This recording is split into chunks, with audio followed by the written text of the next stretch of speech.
we just introduced a vegetarian protein, right? And as a background, I don't know if anybody really understands the differences between what is a plant-based diet, a vegetarian diet, and a vegan diet. Okay, a lot of people who think they're vegan don't understand that they're not actually practicing a vegan diet, and a lot of people who think that they're vegetarian are actually practicing a vegan diet.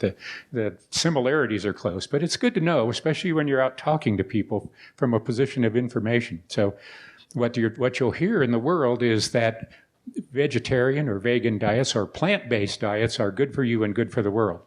We have been telling you about eating plants forever and ever and ever, right? Whole food, human food chain, carotenoids, all the things that make up all of those products that we have out there are plant-based nutrients. Treonine is a plant-based dietary supplement. Got the lipids and sterols from wheat, rice, and soy. So pretty straightforward when you think of it. So a plant-based diet is one that relies a lot on things that come from plants, whereas a vegetarian diet is somewhat different. So let's take a look. A plant-based diet is a vegetarian diet supplemented with small portions of meat, fish, dairy, eggs, and honey. Okay, that's how you technically describe what a plant-based diet is. And I would imagine many of you practice a plant-based diet where plants or the fruits and vegetables and things are your primary sources, and then you have a little bit of protein. That's certainly my approach. You know, when I sit down, I always try to make sure I've got all the fruits and vegetables. At dinner, all of the vegetables I can, or at breakfast, fruits and vegetables.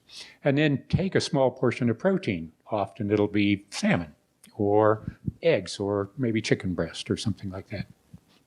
So pretty straight up. Over here, a vegetarian diet is a vegan diet. They're very similar, plants only, but they come in various forms. They have what's called a lacto-ovo-vegetarian, which is plants with dairy and eggs, a lacto-vegetarian, which is plants with dairy, and an ovo-vegetarian, which is plants with eggs.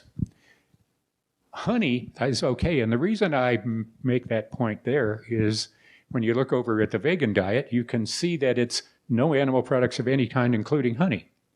So a lot of people who say, I'm a vegan, right, will tell you that they use honey for things. And a true vegan does not use any animal product.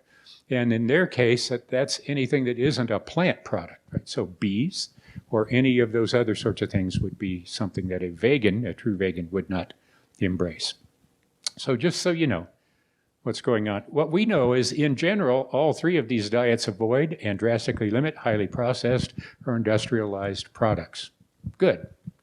We all should, no matter where you fit on that scale, even if you don't fit on that and you're over there and you just confess to being a carnivore, stay away from the manufactured carnivorous stuff.